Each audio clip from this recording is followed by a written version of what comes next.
Assalamualaikum warahmatullahi wabarakatuh. Salam sejahtera untuk kita semua. Saya akan menyampaikan strategi pembelajaran pelatihan dasar calon pegawai negeri sipil, khususnya agenda 3, yakni terkait dengan kedudukan dan peran ASN dalam mewujudkan smart governance. Saya Haris Priadi, Widya Iswara Adi Utama, Badan Pemberdayaan Sumber Daya Manusia Daerah Provinsi Kalimantan Selatan. Sebagaimana kita ketahui, pelatihan dasar calon PNS merupakan pelatihan pertama yang diterima para calon pegawai negeri sipil dalam rangka memasuki dunia kerja baru, dunia birokrasi, sehingga merupakan pelatihan yang sangat strategis, bahkan menentukan apakah seorang calon PNS itu nantinya dapat diangkat sebagai pegawai negeri sipil. Dan pelatihan dasar CPNS ini dilaksanakan secara terintegrasi dengan tujuan dapat menginternalisasikan dan mengimplementasikan core value berakhlak dalam rangka mendukung employer branding ASN, yakni bangga melayani bangsa. Diharapkan nantinya setiap calon pegawai negeri sipil belajar dari awal ini dapat bersikap, memiliki kemampuan untuk sensitif terhadap berbagai masalah yang ada di lingkungan kerjanya, sehingga mengetahui, menganalisis permasalahan tersebut menjadi sebuah isu, namun kemudian dia dapat bertindak atau berkontribusi untuk melakukan perbaikan dengan memberikan solusi-solusi. Dan tentu untuk menyelenggarakan pelatihan dasar ini, kita memiliki pedoman-pedoman dalam bentuk dasar-dasar hukum, di mana pedoman-pedoman ini sejak dalam bentuk undang-undang yang tertinggi yang terkait dengan kewajiban adanya pelatihan dasar bagi calon pegawai negeri sipil, yang ada di Undang-Undang Nomor 5 Tahun 2014 tentang ASN. Kemudian juga diamanatkan kembali di dalam peraturan pemerintah yang terkait dengan manajemen PNS, yakni PP 11 2017 bagaimana diubah dengan PP 17 tahun 2020. Kemudian juga berbagai regulasi lainnya yang lebih operasional yang khusus mengatur terkait dengan pelatihan dasar CPNS ini. Ya, baik itu peraturan lembaga administrasi negara, yang terakhir adalah nomor 10 tahun 2021 tentang pelatihan dasar CPNS sebagai perubahan atas peraturan LAN nomor 1 tahun 2021. Dan perubahan ini terjadi karena dalam rangka perubahan core value yang ditanamkan di dalam proses pelatihan dasar ini, dari core value yang diberi nama atau memiliki akronim berakhlak, beraneka, kemudian sekarang menjadi core value dengan akronim berakhlak.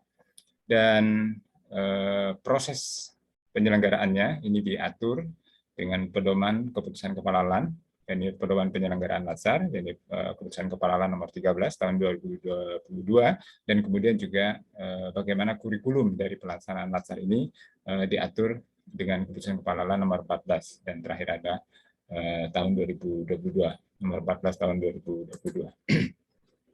Berdasarkan pedoman dan kurikulum tersebut, pada prinsipnya penyelenggaraan dari LASAR CPNS ini dilaksanakan dengan 3 pola. Jadi pola pelatihan klasikal, kemudian blended learning, dan yang ketiga adalah distance learning. Pola klasikal itu adalah ekstrim tanpa proses e-learning, sedangkan distance learning ini adalah proses yang full tanpa klasikal.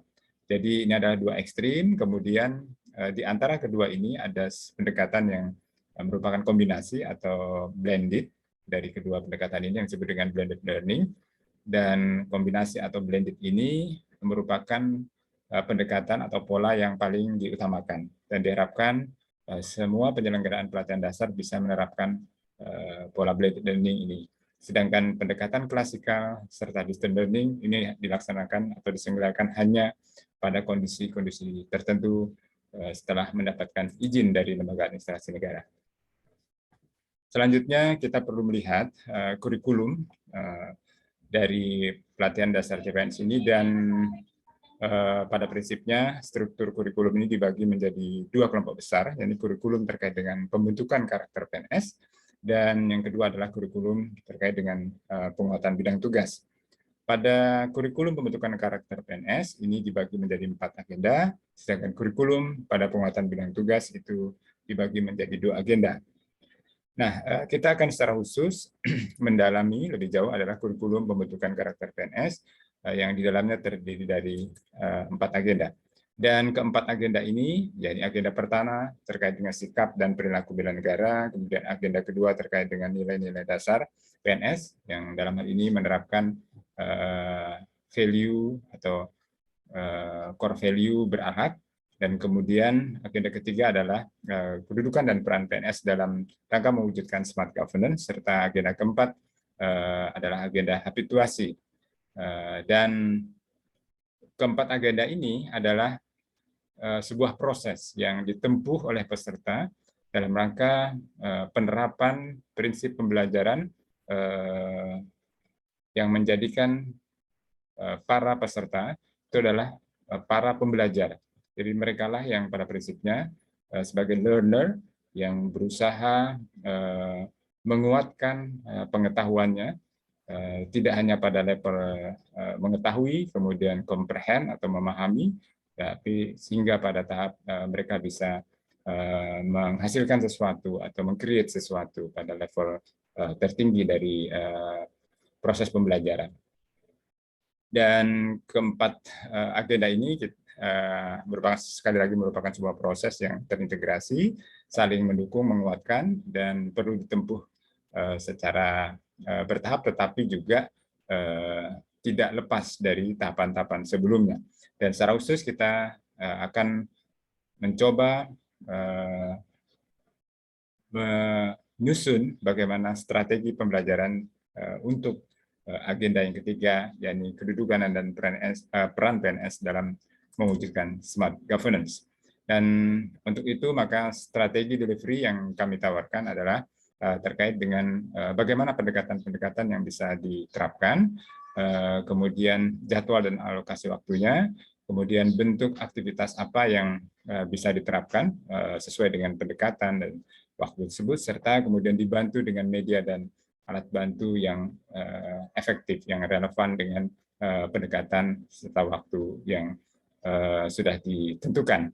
Dan tentu sekali lagi kita berharap ini ada proses pembelajaran bagi para peserta sebagai learner, dan proses ini bisa mencapai tahapan tertinggi dari C1 hingga C6. Nah, sebagaimana dikemukakan pada bagian awal tadi bahwa proses atau pendekatan serta pola penyelenggaraan dari pelatihan dasar CPNS ini terdiri dari 3, yaitu klasikal, blended, serta distance learning.